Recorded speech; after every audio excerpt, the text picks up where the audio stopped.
What's up, folks? Welcome to Woodworking Against the Grain. Look here. It's Blackberry Cobbler Day. The blackberries are ripe outside. Just a few more days till summer, and I thought, you know what we need? We need us a good blackberry cobbler. I like all kinds of cobblers. I like peach cobbler. I like blueberry cobbler. I like plum cobbler. But I think if I could only have one kind of cobbler for the rest of my days, it'd have to be blackberry. I think that's my favorite. So I'm going to zoom the camera in over here and let you see what's going on. We're going to rustle us up a good old-fashioned blackberry cobbler. Hang loose. Now, we're going to start this off. I've got a pie crust already blind baked. It's ready to go. It's in the bottom of a 9x13 pan. If you want to know how to make a good pie crust, go back and check out my fried peach pie recipe. There's a good pie crust recipe there. I'm not going to go through all the details of that. Try to keep these things quick rolling along here. But you're going to want to make, or however you go about doing that, you can buy you some already pie crust and put them in put a couple of them in the bottom of a 9x13. Bake that for about 8 to 10 minutes on 400 so it doesn't soak up too much of this juice when we pour it in there. Right now, though, right here, I have got 2 quart bags of blackberry juice. Now I like to make blackberry cobbler anyway, out of just the juice from the berries. That way you don't have any seed problems, and I just slosh that all over everything. That's okay. We'll clean it up later. Right here I've got another quart bag of this stuff. This is going to make a pretty good sized cobbler. Pour all that juice in that pot right there. Set this over here out of the way. Now this juice right here, before you do anything to it, is very, very tart. So it's going to take quite a bit of sugar to make this sweet enough to eat. Now we're going to put a fire under this pot, a pretty good fire, about medium-high heat right there. And we're going to add 3 cups of sugar to these berries. And then we're going to taste of it and see if we need to add one more. Because like I said, these are really, really tart blackberries, and it's going to take quite a bit of sugar to get them sweet as me. And you want your cobblers to be as sweet as me. Let that sugar dissolve in there just a little bit.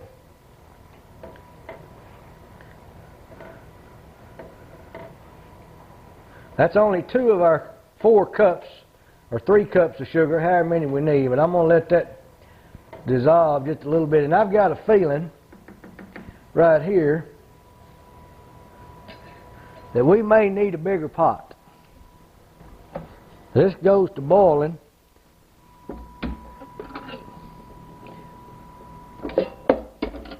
It's liable to get bigger than that pot will hold. So I'll tell you what I'm going to do. I'm going to get this Dutch oven right here. And I'm just going to trade pots with this before we get any further along. Put that big pot on the fire there.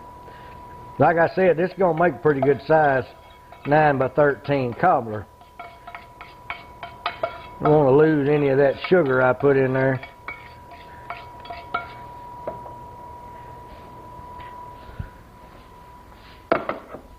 We're going to add 1 more cup of this sugar before we even taste, because I know it's going to take at least 3.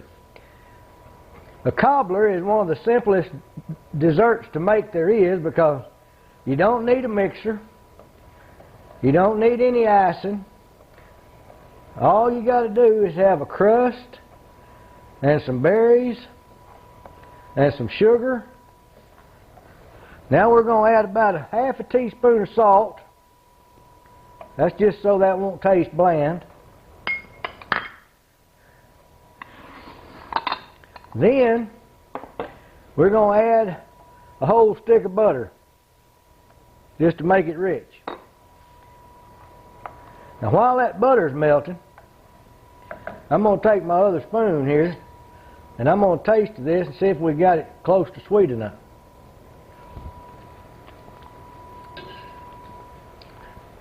We're going to go ahead and add this 1/4 cup of sugar. So if you're writing this recipe now, let's do it like this. 2 quart bags of blackberry juice, 1 stick of butter, 1/2 teaspoon of salt, and 4 cups granulated sugar. We're going to put it in a 9 by 13 pan in a minute. We're going to boil this now till the butter melts and this berry juice gets thick enough to coat the back of a metal spoon. Don't go away. We'll be right back. One thing I forgot to tell you, when this stops boiling, add about 1.5 teaspoons of good vanilla flavoring and stir that in a little bit.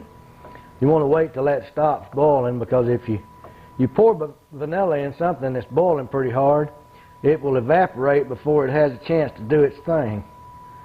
So wait till after you get it cooked down and the rolling boil stops. Add you a little bit of vanilla. Now this didn't turn out to be the prettiest crust in the world, but I don't cook for pretty. I cook for it to be good. So if you got a problem with the way this crust looks, keep that to yourself. It's a very tasty crust, trust me. And what we're going to do here, we're just going to ladle some of this stuff over this crust. And then we're going to put some more crust in it, a little bit more butter, sprinkle some sugar on it, and then we're going to bake it until the last part of the top crust gets good and brown.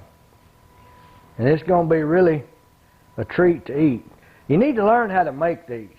I'm convinced that if you could go somewhere and buy instant cobbler in a box that you just added water to, about half the population would do that and think they had a good cobbler. I want you to challenge yourself to be different from that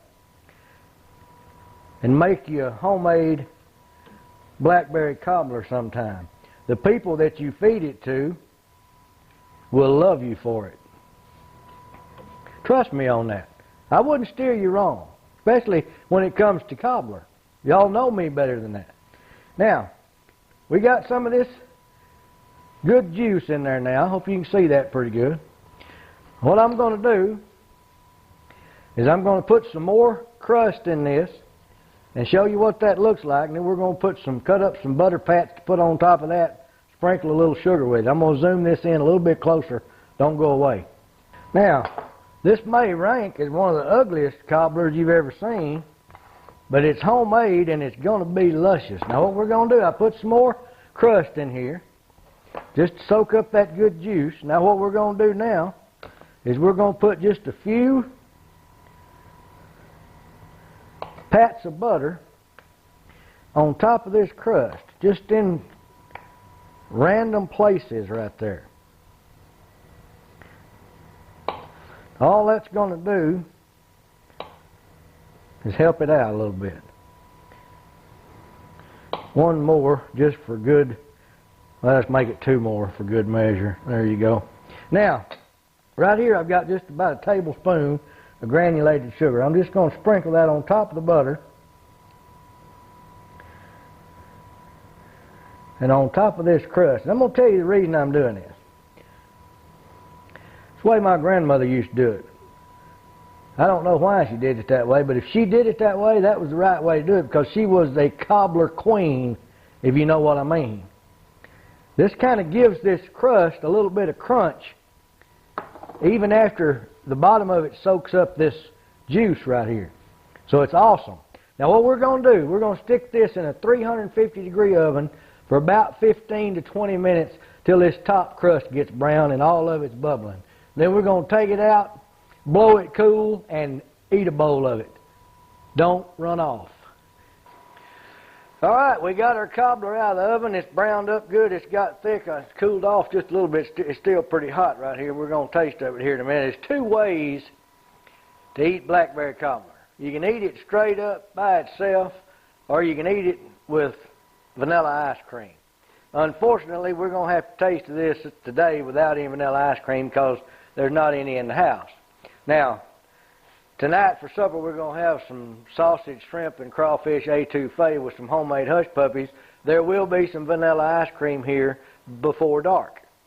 This cobbler will be good behind that for supper. But I'm going to zoom this in and let you see how this crust browned up. We're going to get us a little bowl of it here just to make sure it's good enough to eat, and we'll go from there.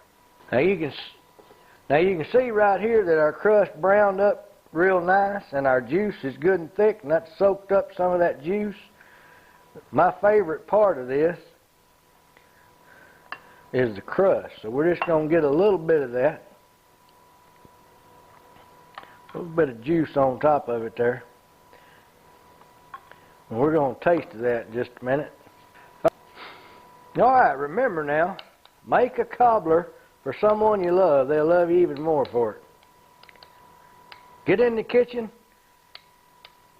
get you some ingredients, and practice up on your cooking. Blackberry cobbler is a good place to start.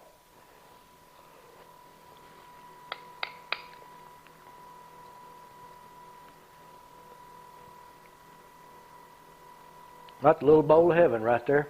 Thanks for watching. Come back to see us.